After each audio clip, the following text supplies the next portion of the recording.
Há uma passagem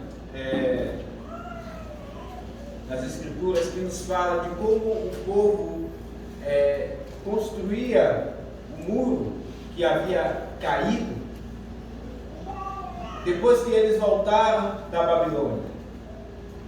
E é interessante que o texto nos conta que, à medida que eles iam ali construindo, algumas pessoas que haviam sido criadas ali e aprendido o misticismo, misturando ali a palavra de Deus com costumes de outros povos, essas pessoas então começavam, no início elas queriam construir o templo, aliás, o muro com o povo de Deus. E então Neemias disse: não, vocês não vão fazer o conosco, porque vocês não fazem parte do povo de Deus. E essas pessoas, diz o texto, que elas começaram a desprezar, escarnecer, fazer pouco do povo do Senhor. Irmãos, se há algo que mina o coração de alguém, é o desprezo e o escárnio.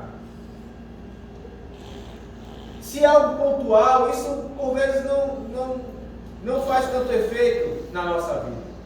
Mas se é algo sistemático, diário, frequente, aos poucos, isso vai minando o nosso coração, isso vai ferindo, isso vai desanimando. E é exatamente isso que nós vemos nesse texto. O desprezo e o escárnio de pessoas que não amavam o povo do Senhor e que queriam de toda forma pará-los.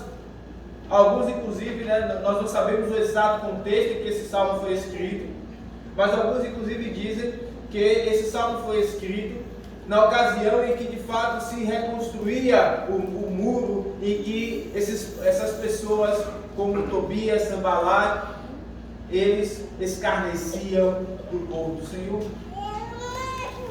O certo, irmãos, é que é algo que desanima. E diante desse contexto, o texto nos ensina qual a perspectiva que nós devemos ter.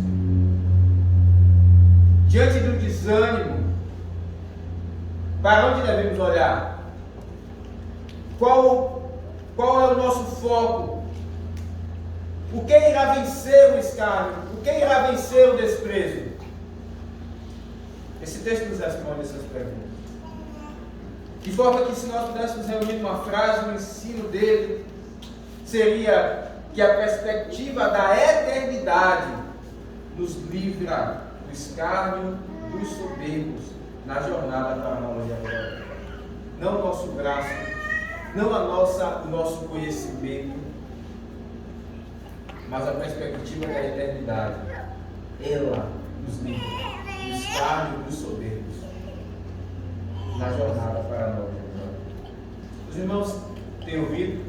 Sabem que este é um cântico com batimento de romagem, melhor traduzido como um cântico de ascensão, porque exatamente o povo, em obediência à palavra de Deus, Deuteronômio 16:16, ia ao menos 3 vezes ao ano em peregrinação. Por isso o tradutor aqui coloca romagem, mas esse termo nos lembra a romaria, né, daquilo que os católicos romanos fazem, e por isso preferimos a palavra ascensão, porque de fato eles iriam subindo, ascendendo até Jerusalém, que ficava no alto, para ali cultuar no templo. Então, aqui é um dos salmos, né, nessa coleção, dentro do livro dos Salmos, existe esse grupo de salmos, esse pequeno livro de salmos, 120 a 134, que o povo ia cantando no meio dessa viagem. E eles falavam de diversos assuntos da vida cotidiana dos crentes. Entre eles aqui está o escárnio, o desprezo. O que fazer diante de tal situação? E aqui aprendemos que o que vai nos livrar é a perspectiva da eternidade. Ela nos livra do escárnio dos soberbos nessa peregrinação para a nova Jerusalém.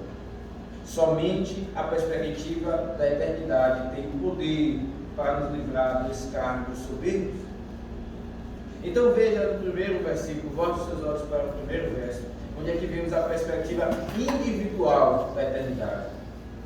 A ti que habitas nos céus, elevo os olhos. Perceba como esse texto ele começa como outros salmos na primeira pessoa. Perceba que depois nós vamos passar ao verso 2, e aqui já se fala no plural, na primeira pessoa no plural, né? Assim nossos olhos estão fitos no Senhor. Mas no verso 1, preste bem atenção, a primeira pessoa do verbo, o sujeito do verbo aqui é a primeira pessoa do singular. Isso nos fala do caráter pessoal da fé. É interessante, irmãos, porque esses irmãos iam cantando esse salmo também na jornada para Jerusalém. Eles iam em grupo, eles iam em comboio, em conjunto. Ali estava o povo de Deus na antiga aliança. Mas cada um cantava dizendo: a ti que habita nos céus, eleva os olhos, eu elevo os olhos.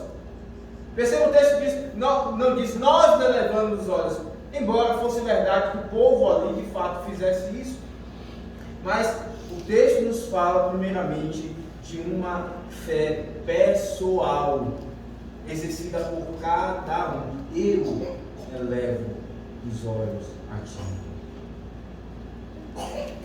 Essa então é a perspectiva da eternidade individual, ou melhor dizendo, pessoal.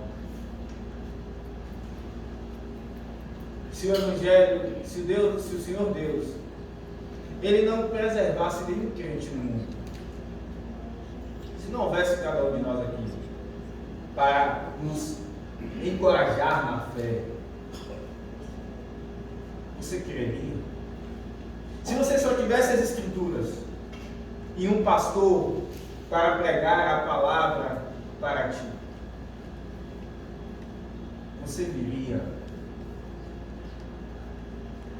Você exerceria esta fé elevando pessoalmente os teus olhos ao Senhor? Eu sei que essa pergunta é difícil de responder. Eu sei que a igreja, a fé cristã, naturalmente, ela pressupõe um povo, de fato. Cristo não morreu por uma pessoa individualmente, mas Ele morreu por um povo, é verdade. Mas perceba que antes, irmãos, nós devemos considerar pessoalmente esta fé. Você creria? Você continuaria exercendo? O que quero perguntar é em que está, ou em quem está a tua fé?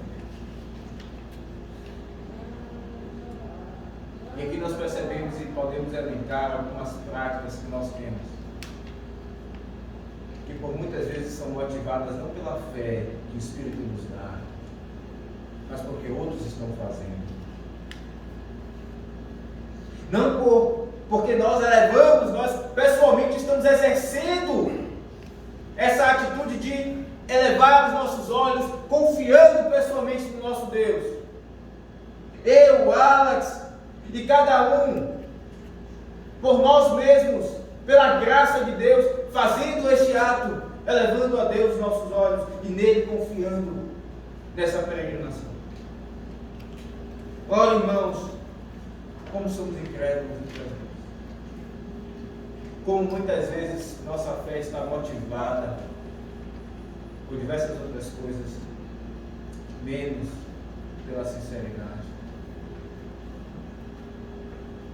Muitas vezes nós olhamos para irmãos que parecem ser tão fiéis, tão firmes, mas eles são corajosos na fé, porque eles estão cercados de outros que são firmes. E muitas vezes apenas por isso. Perceba, o ponto não é que nós não devamos nos encorajar pela fé dos outros. Isso não é o problema. A questão é que somente isto, como fundamento para a nossa fé, irmãos, não se sustenta. É necessário uma ação pessoal em cada um de nós no Espírito, para que nós então exerçamos pessoalmente esta fé. Mas isso não se aplica apenas aos adultos, especialmente eu me dirijo aqui aos adolescentes e às crianças. vocês são trazidos à igreja pela fé de seus pais. Vocês são apresentados para o batismo e recentemente a Catarina foi batizada aqui pela fé dos seus pais. Ela não entendia nada do que estava acontecendo. Era o Rafael e a Vanessa que estavam exercendo fé, não a Catarina. Então, crianças, vocês são trazidos à igreja pela fé dos seus pais, porque eles temem a Deus. Mas perceba, isso não deve continuar para sempre. Não deve continuar pelo restante da vida de vocês.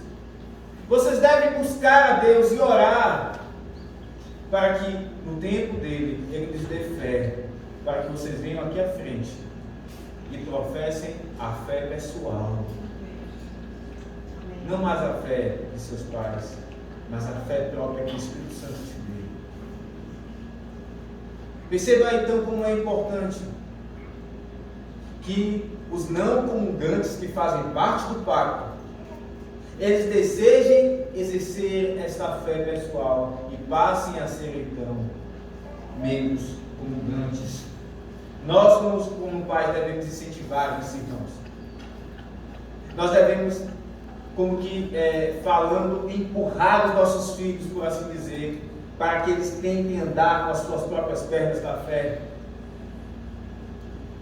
mostrando a eles a necessidade de confiar no Senhor pessoalmente. Quando eu digo empurrar, não é um ato violento, mas é aquele ato dos pais que eles colocam os seus filhos para que eles percebam a necessidade de crescer. Isso acontece com muitas coisas na vida, com a área profissional, a área acadêmica e especialmente com a área da fé. Perceba que então, aqui está diante de nós essa perspectiva pessoal da eternidade. E nós vemos aqui a posição que o salmista olha para o Senhor. Ele olha com uma posição de humilhação. Nós não sabemos se ao escrever esse salmo o salmista estava ajoelhado, e então ele olha para cima. Nós não sabemos, é bem provável que ele estivesse levantando as mãos aos céus, porque era assim que os judeus oravam. Lembra do Senhor Jesus orando? Ele ali levanta os olhos aos céus, também quando ele ora santificando o alimento, agradecendo o alimento, ele levanta as mãos aos céus, numa atitude de que eles tinham comunhão com Deus, eles tinham acesso a Deus, então eles levantam os olhos a Deus, aos céus, eles elevam os seus olhos a Deus. Talvez nessa posição nós não sabemos, mas o que é importante aqui, irmãos, é que a mera posição, ela em si, não diz tanta coisa acerca da humilhação que devemos ter diante do nosso Deus. Por diversas vezes, nós tentamos esboçar uma humilhação pela forma de falar, de agir. Nós tentamos esboçar uma humildade, e ela está tão longe do nosso coração por isso. Então perceba, aqui está uma posição sincera de humilhação diante de Deus. Ele eleva os olhos, reconhecendo o Deus Altíssimo nos céus.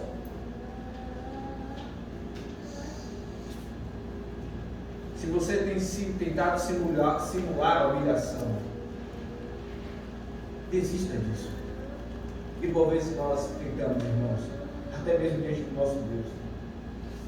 Tantas e tantas vezes fazemos isso, esquecendo, como diz o texto, que o abismo está aberto aos olhos dele, quanto mais o coração dos homens.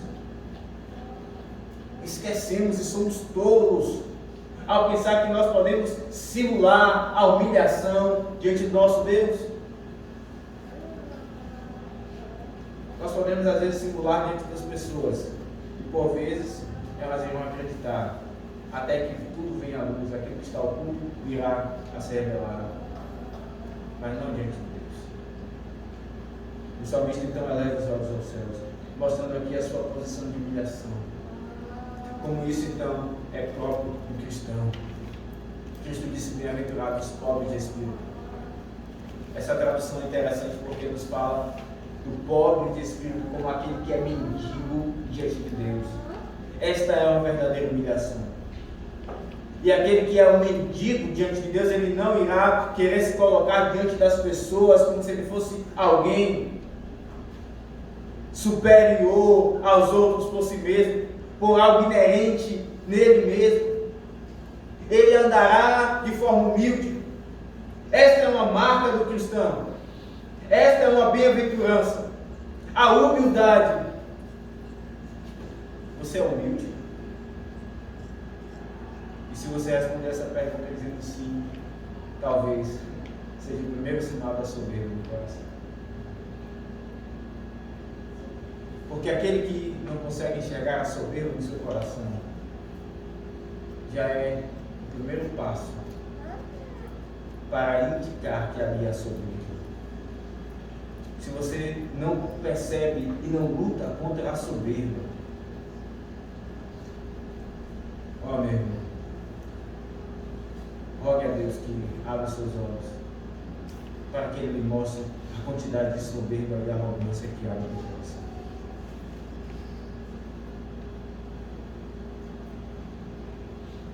Humilde é um soberbo abatido pelo Senhor.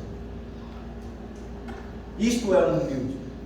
Só há somente um homem que pode dizer de fato, sem problema algum, sem medo algum, que não tem soberba: Cristo. Mas todos nós, aquele irmão ou a irmã que você diz: puxa, como aquele irmão é humilde, ali há um poço de soberba no coração dele. E se ele é humilde, é porque o Senhor dá graça e ele todos os dias luta contra essa soberba e a mortifica. Pergunte a ele ou a ela, e esta pessoa, sendo um irmão ou irmã piedoso, irá te dizer a grande luta que ela trava diariamente contra a soberba. O salmista então mostra-nos a perspectiva da eternidade de forma pessoal. Ele olha para o Senhor. Esta é a posição de humilhação. Ora, irmãos, nós percebemos mais nitidamente para quem ele está olhando. Ele diz a ti que habitas no céu. Ele está olhando para aquele que habita no mais alto trono. Lembre da visão de Isaías, quando ele disse que avistou o Senhor no mais alto e sublime trono, e toda a terra estava cheia da sua glória. Aqui está ele, aquele para quem o salmista está olhando. A perspectiva da eternidade nos leva a olhar para aquele que é soberano sobre tudo e todos.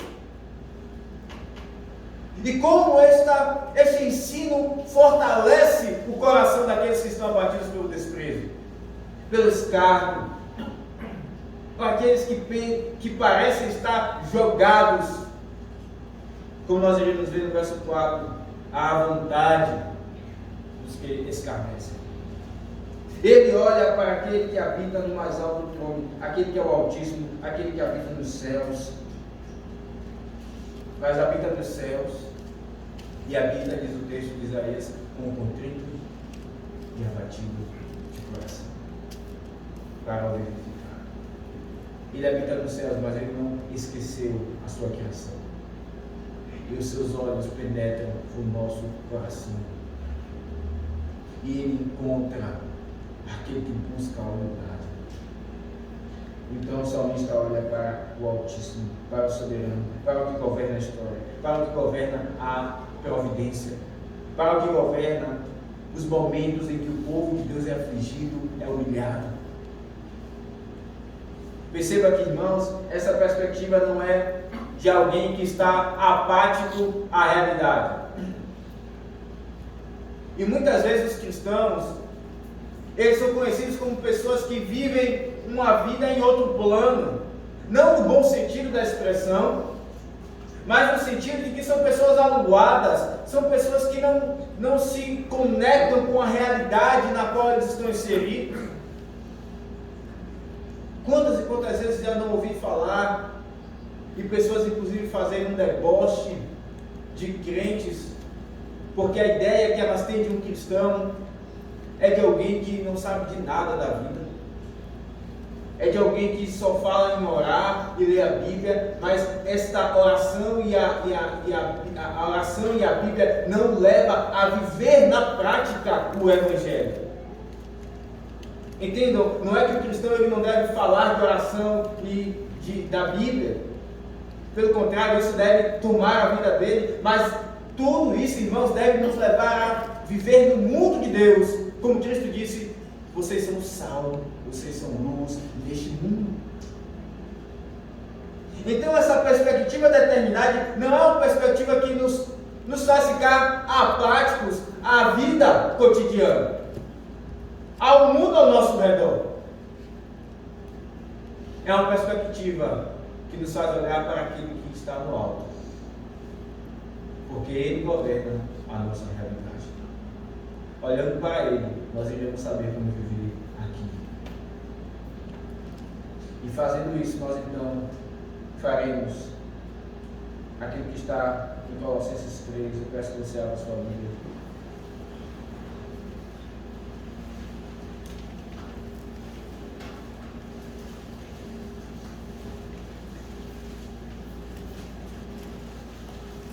Colossenses 3, a partir do verso 1.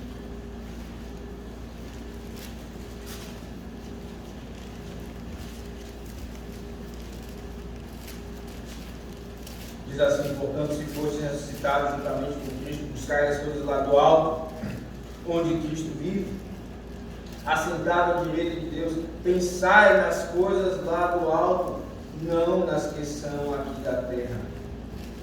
Porque morrestes, e a vossa vida está oculta juntamente com Cristo em Deus. Você tem pensado nas coisas do alto? O que tem enchido a tua mente?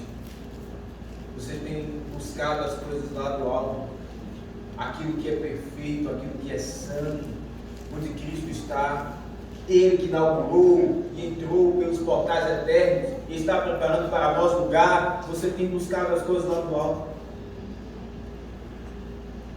Ora, irmãos, quão frequentemente os problemas eles tomam as nossas mentes de tal forma que a nossa mente vai pesando e nos oprimindo. Esses problemas vão nos oprimindo e nos impedem de olhar para aquele que está no alto, sobre tudo. Mas perceba, se você tem tido assim essa perspectiva, corrija. Perceba a graça do Senhor falando ao teu coração, Ele trazendo aquilo que é próprio da tua vida de um crente. A tua perspectiva deve ser a perspectiva da eternidade, do soberano Deus. Viva humilhando-se diante dele. Não é isso que a palavra de Deus diz? E Ele é seu tempo exaltará. Humilhai-vos sob a potente mão do Senhor, e Ele a seu tempo vos exaltará. Então, nós vemos aqui a perspectiva pessoal da eternidade. Nós lembramos do apóstolo Pedro, que viu o Senhor Jesus sobre as águas, e então ele disse: mestre, deixa eu ter contigo sobre as águas. E o Senhor Jesus disse: vem. E enquanto Pedro olhava para Cristo, ele não afundou, ele de fato andou sobre as águas. Pedro é conhecido muitas vezes por aquele que negou a Cristo, por aquele que era impetuoso, mas ninguém fala de Pedro sobre aquele único homem que andou sobre as águas, não é? Foi Pedro que andou sobre as águas, foi Pedro que elevou, por assim dizer, os olhos, mas o Senhor Altíssimo estava bem diante dele. Ele elevou os olhos, porque ele olhou para aquele que era o Altíssimo. Ele continuou fitando o Senhor. E enquanto ele olhava para Cristo, ele não caía. Esta, então, irmãos, é a perspectiva pessoal da eternidade. Mas nós passamos então aqui uma segunda característica dessa perspectiva, que é uma perspectiva servil da eternidade. Sim, uma perspectiva de servo. Perceba no verso número 2 em diante, apenas o verso 2 diz assim: como os olhos dos servos estão fitos nas mãos dos seus senhores, e os olhos da serva na mão de sua senhora, assim os nossos olhos estão fitos no Senhor, nosso Deus, até que se compadeça de nós. Nós vemos aqui a figura de um servo, e deixa eu lhe dizer, a melhor tradução para esse termo é escravo, como os olhos dos escravos estão fitos nas mãos dos seus senhores, e os olhos da escrava na mão de sua senhora, assim os nossos olhos estão fitos. Uma melhor tradução: assim os nossos olhos para o Senhor e a Yahvé, o nosso Deus, até que se compadeça de nós. Então perceba, aqui o salmista traz uma analogia, ele traz uma comparação, a figura de linguagem é esta, uma comparação, assim como tal objeto, assim nós. E qual é esta figura a qual é comparada? Um escravo. E o escravo tem aqui colocado algumas características acerca dele. É ele quem ele está bem atento à voz do seu senhor. O escravo ficava a postos, esperando que o seu senhor desse ordens para cumpri-la. Ele ficava sempre de pé. Lembre de Abraão, quando chegam aqueles homens, ele coloca a comida ali e continua de pé. Assim um escravo ficava de pé, pronto para servir e atender à vontade do seu senhor. Ele tinha confiança na assistência de seus senhores. Lá em Provérbios, capítulo 31,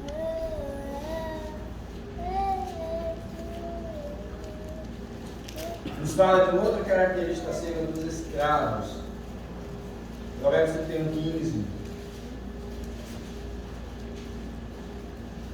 Diz assim: é ainda a noite, já se levanta e dá mantimento à sua casa e tarefas certas. Aqui o texto fala da mulher virtuosa, de como ela trabalha e glorifica a Deus, e o seu marido é exaltado nas portas.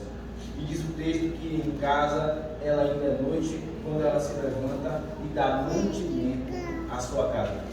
Perceba, quando aqui o texto fala da casa, inclui os escravos, porque os escravos eram tidos como aqueles que eram da casa.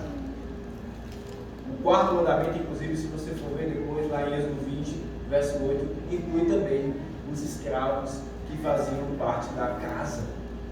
Então, a mulher virtuosa, ela providencia o alimento para os seus escravos. Não que ela vai servi-los, porque o escravo nem faz isso, mas ela cuidava para que sempre tivesse ali o alimento para o escravo. E é por isso que o escravo tinha a confiança e ele não tinha preocupação que faltasse o alimento, porque ele sabia que tinha o seu senhor ou a sua senhora que cuidava dele. Ele confiava.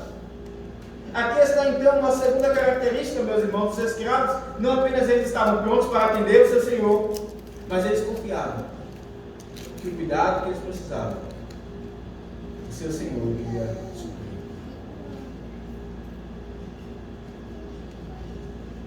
E então ele iria também protegê-los.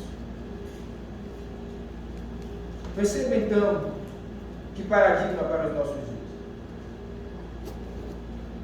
Porque certamente quando você ouve falar de escravidão, vem algo negativo na sua mente, não é verdade? Ao menos eu acho que é de uma forma geral, na maioria das pessoas. Como assim a Bíblia fala de escravidão? A Bíblia então defende escravidão.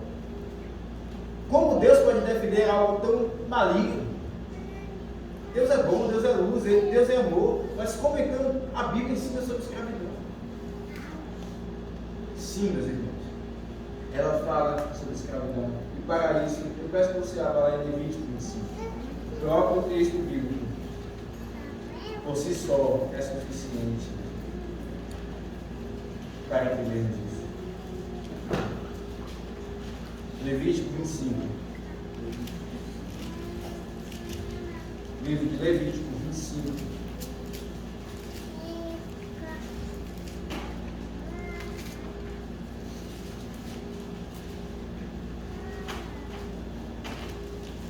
Veja o verso de número 44.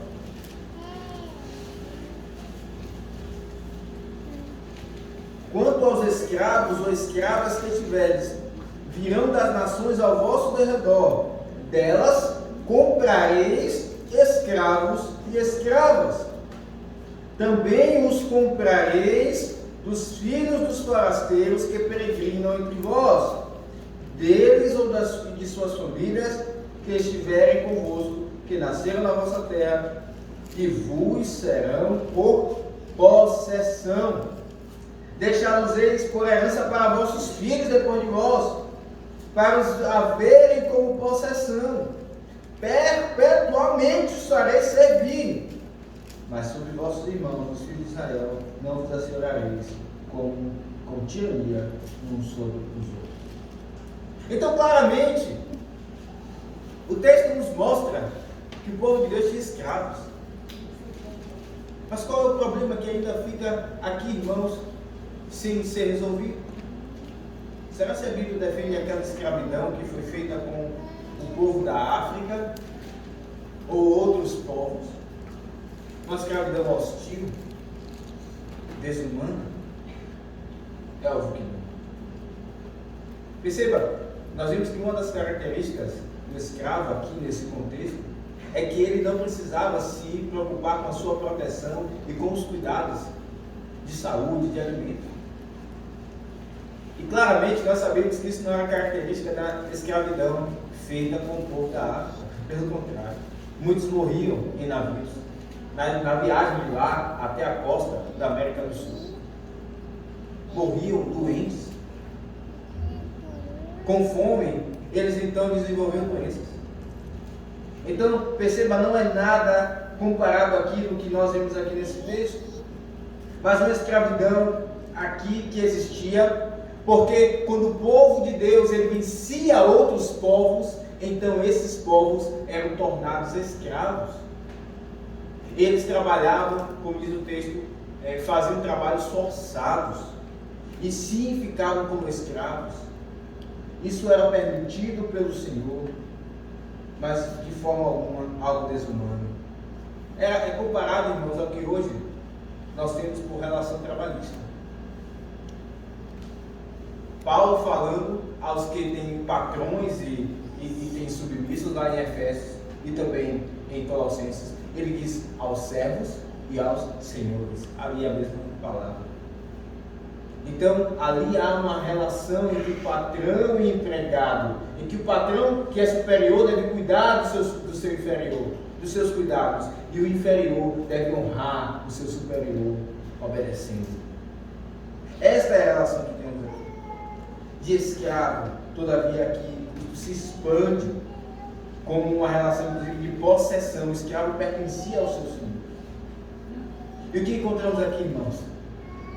Se isso ainda te choca, falar de escravidão aqui nesse texto. Perceba, não sei se você percebeu no texto. Mais uma vez lendo diz, como os olhos dos escravos estão fitos nas mãos dos seus senhores, e os olhos das escravas na mão de sua senhora, assim os nossos olhos estão fitos no Senhor nosso Deus. O que o texto está me dizendo? É que nós somos escravos do Senhor. Você e eu fomos comprados pelo sangue de Cristo, como escravos que estavam debaixo da mão maligna de Satanás e do pecado, servindo como o povo do Egito. Fomos comprados pelo sangue de Cristo, o nosso Senhor, e agora somos escravos dele, mas não escravos oprimidos como antes, escravos de um Senhor glorioso, escravos de um Senhor amoroso, escravos de um Senhor que dá a vida por nós.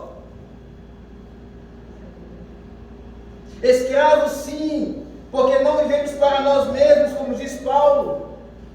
Uma vez que Ele morreu por nós, agora importa que vivamos não para nós mesmos, mas para Ele. A nossa vontade, assim como um escravo que não tinha vontade própria, assim também a nossa vontade deve ser tão somente para Ele. Isso nos ensina, irmãos, que nós não temos nenhum milímetro sequer para fazer a nossa vontade. Nenhum segundo. Não há um momento da nossa vida, do nosso dia, que você possa dizer: Senhor, peraí, agora eu vou viver para mim. Mas quantas vezes nós vivemos para nós mesmos? Quantas vezes nós bloqueamos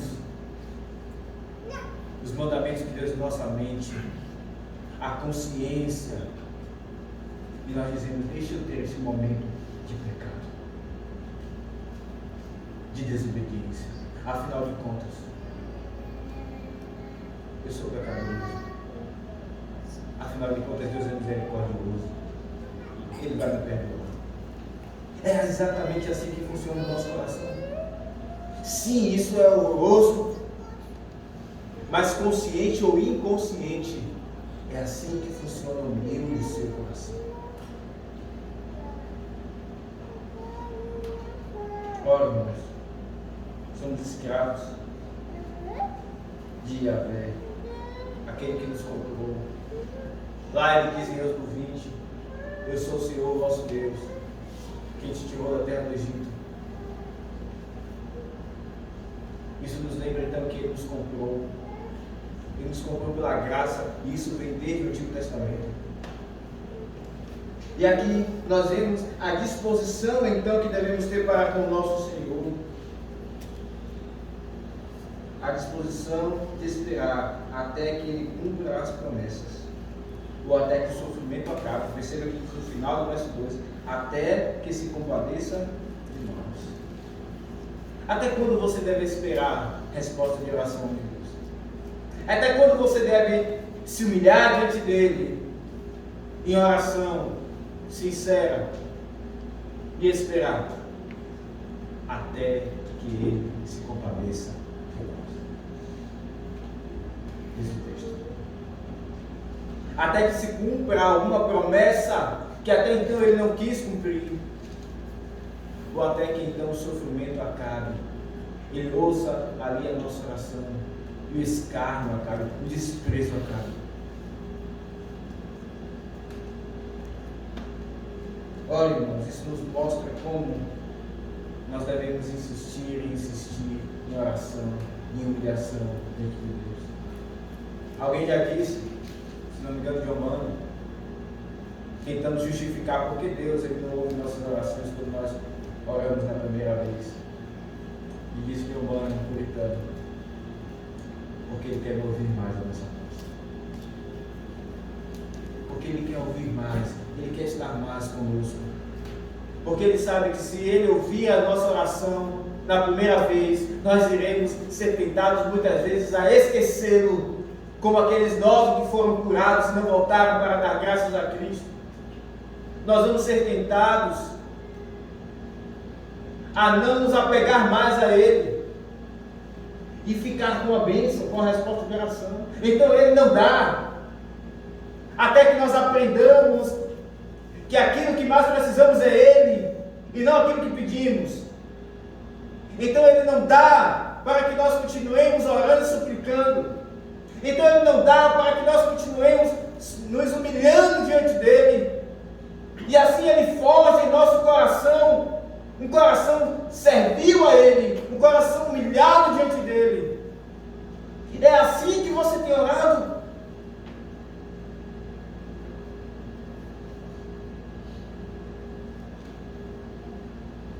Ora, irmãos, sejamos sinceros com o Senhor. Muitas vezes nós fazemos orações automáticas. O nosso coração não se envolve na oração. Crianças aprendam também a orar. Lembre que os discípulos disseram ao Senhor Jesus: Senhor, nos ensina a orar. E Ele nos ensinou. Mas não só as crianças precisam aprender, nós também. Quantas vezes nós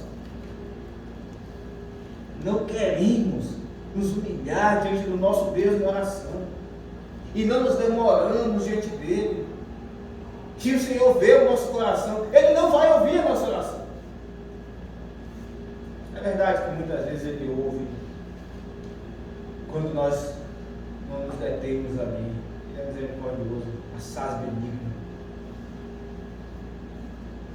Mas o quanto importa, irmãos, que nós nos humilhemos e ali fiquemos batendo, como Ele falou naquela parábola acerca da importância de orar sempre e não desfalecer. Na parábola da viúva e do juízo único. Você tem feito assim? Batei e abri-se-vos-á. Pedi e dá-se-vos-á. Até que se compadeça de nós. E se não temos feito, nos arrependamos diante dele. Confessemos diante dele a nossa frieza. E diz o texto que quando nós nos arrependemos e confessamos nossos pecados, Ele é fiel e justo para nos perdoar e nos purificar de todo mal. Ele nos purifica da incredulidade e da frieza. Ele é bom. Ele não pune nosso pecado, porque Ele já puniu o seu Filho. Ele é fiel. Ele é justo. Portanto, se as suas orações têm sido gélidas, se as suas orações têm sido indiferentes, se arrependa, meu irmão. Perceba que Deus está vendo o seu coração. Talvez há algum tempo a sua oração tenha sido assim, e agora Deus está falando contigo. Se arrependa. Deus não precisa dessa oração. Ele tem tudo. Filho meu, dá no coração, diz o texto.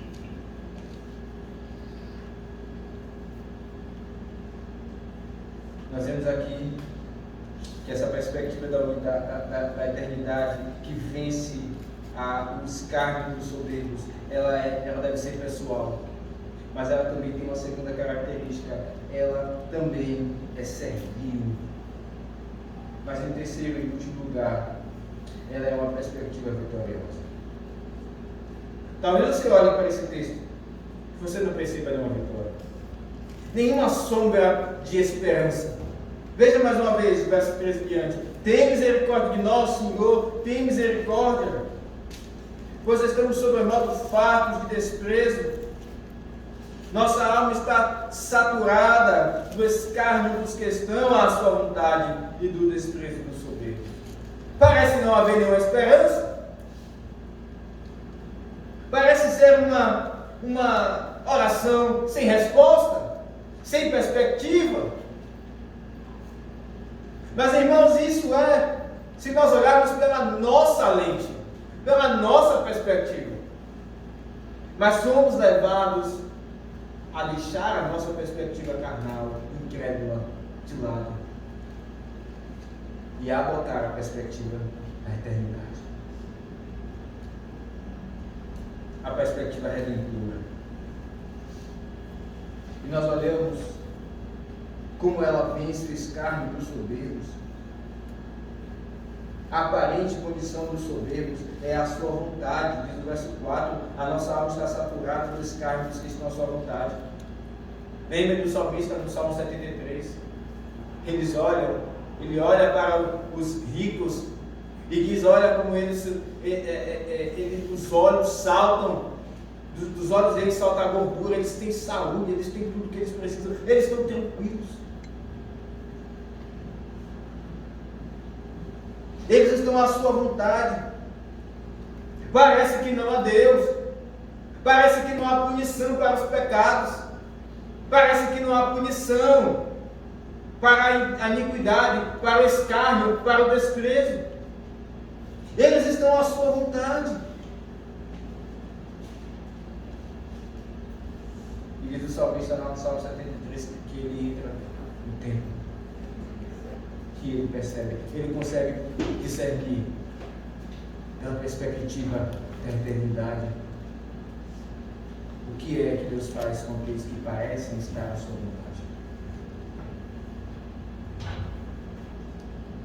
Perceba como o texto nos mostra o sentimento da alma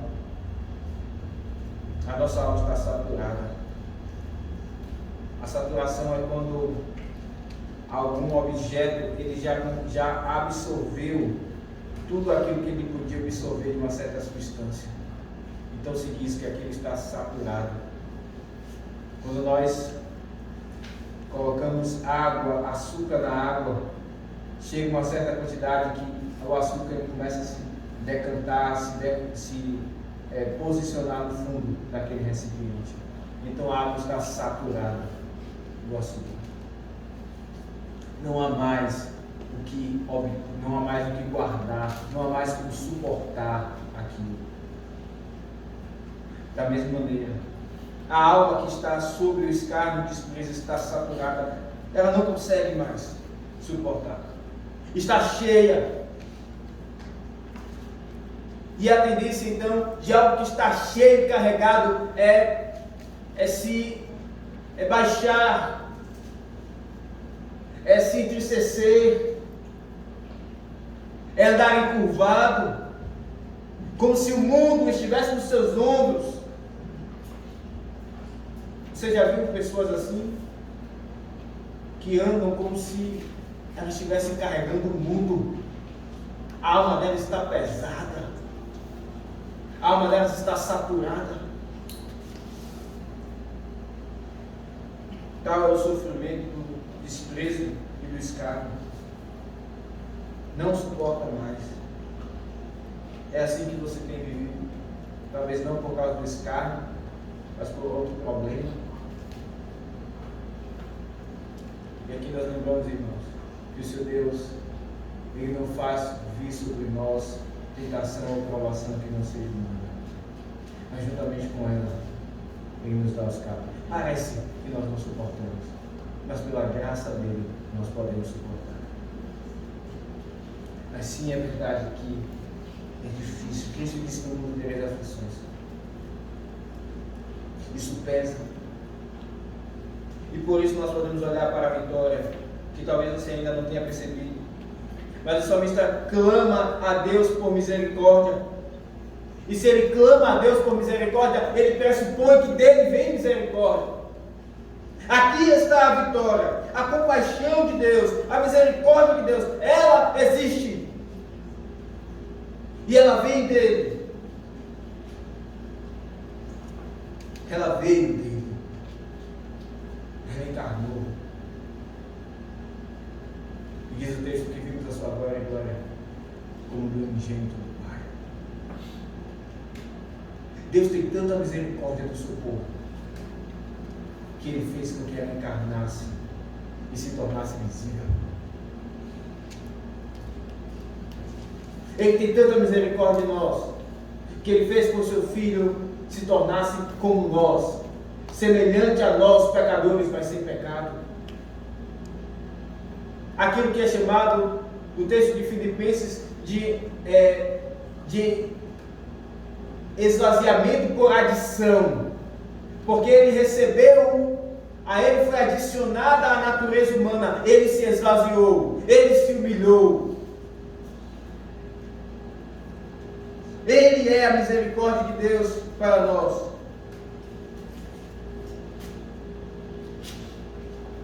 Ele é a compaixão de Yahvé.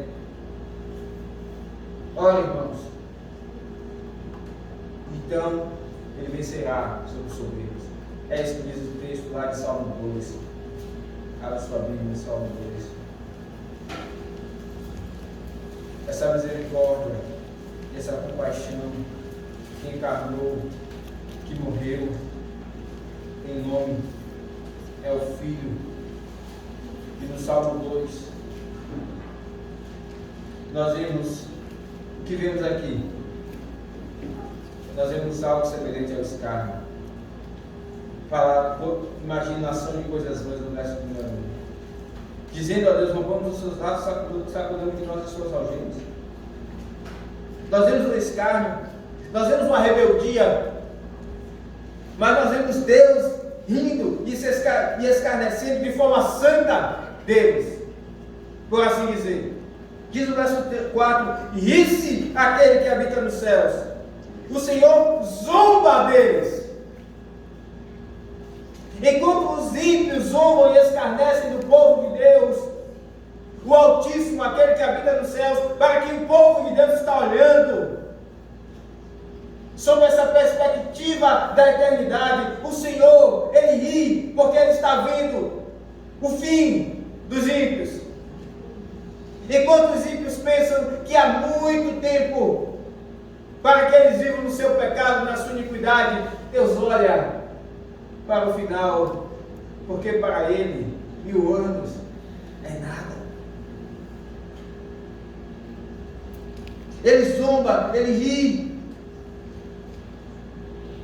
E diz no Salmo 2, no verso 5, que na sua ira seu tempo lhes há de falar, e no seu furor os confundirá. E aqui fala então da misericórdia, porém constituí o meu rei sobre o meu santo monte Sião. Proclamarei o decreto do Senhor, Ele me disse que tu és meu filho, eu hoje te reuni. Pede-me, eu te darei as nações por herança, e as extremidades da terra por tua possessão, com vara e ferro as regerás, e as despedaçarás como um vaso de oleiro.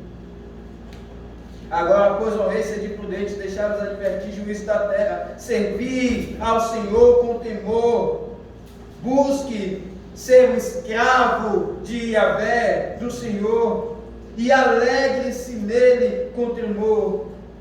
Beije o filho para que não se irrite, e não pensais no caminho, porque dentro em pouco se lhe inflamará a ira. Bem-aventurados todos que nele se refugiam. Você está aqui hoje, porventura não creem no Senhor Jesus. Eu me refiro não somente àqueles que não são profetas, mas àqueles que são profetas, mas têm vivido uma vida de não exercer a fé, principalmente no Salvador. Se renda a Ele. Beije o Filho. Beije a misericórdia. Ele veio. Não rejeite. Ele é a compaixão de Deus, é a misericórdia de Deus para nós.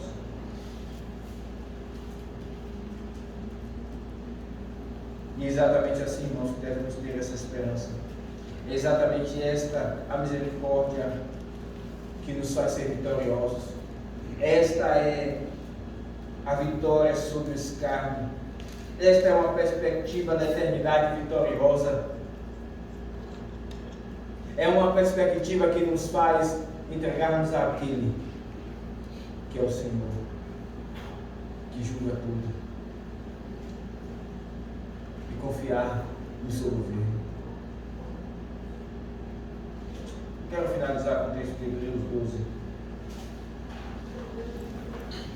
Hebreus 12, de 1 a 3.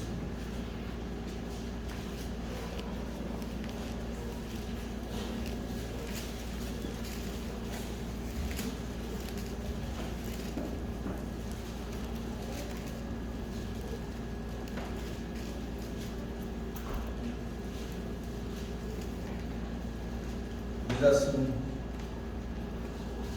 portanto também nós, visto que temos a rodear-nos tão grande número de testemunhos, desembaraçando-nos de todo o peso do pecado que tem nas mentes nos assedia, corramos com perseverança a carreira que nos está proposta, olhando firmemente para aquele que é a misericórdia de Deus, olhando firmemente para o autor e consumador da fé, Jesus, o qual, em troca da alegria que ele estava proposta, suportou a cruz, não fazendo caso da ignomínia, está sentado à destra do trono de Deus.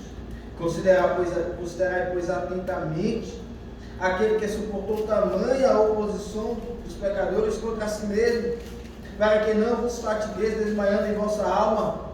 Ele suportou o pior escárnio e desprezo. Vocês lembram? Batiam no rosto dele quando cobriam o seu rosto e diz: profetiza quem te bateu. Colocaram sobre ele uma coroa de espinhos e diziam: ó rei, escarnecendo e desprezando. Não houve alguém que suportou por mais desprezo e escárnio do que ele.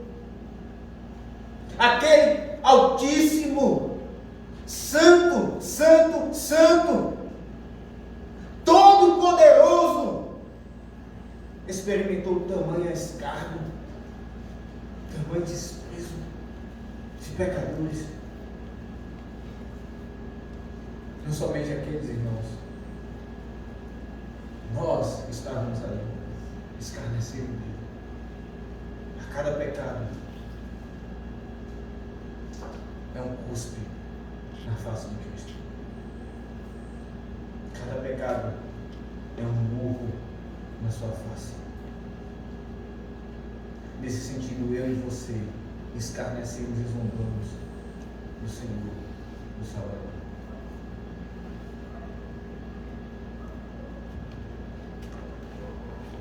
Nos arrependamos do nosso pecado e abracemos esta bendita misericórdia, porque Ele mesmo nos ordena que olhemos para Ele.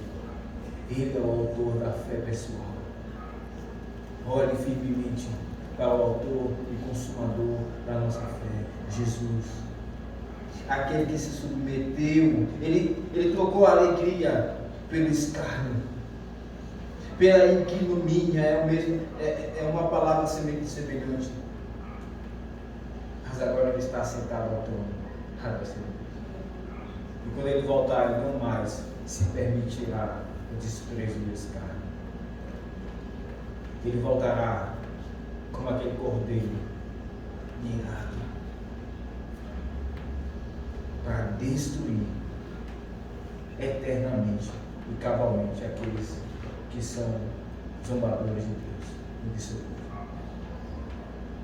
Por isso, para aqueles que ainda não se entregaram para Cristo, o que resta é só terror,